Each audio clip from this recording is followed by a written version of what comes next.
Jane loves jelly. Her mother has promised to make her some this afternoon. When Jane gets home from school, she has a slice of bread and jam and a glass of juice. She tells her mother that she and her friend Javinda have made a giant jigsaw of a juggler. Then her mother shows Jane the jelly she has made.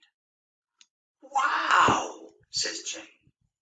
"It is tall, red, and has 4 layers. As she carries it to the table, it wobbles and wobbles. Jane pretends to wobble just like it and says, "Jelly on a plate, jelly on a plate."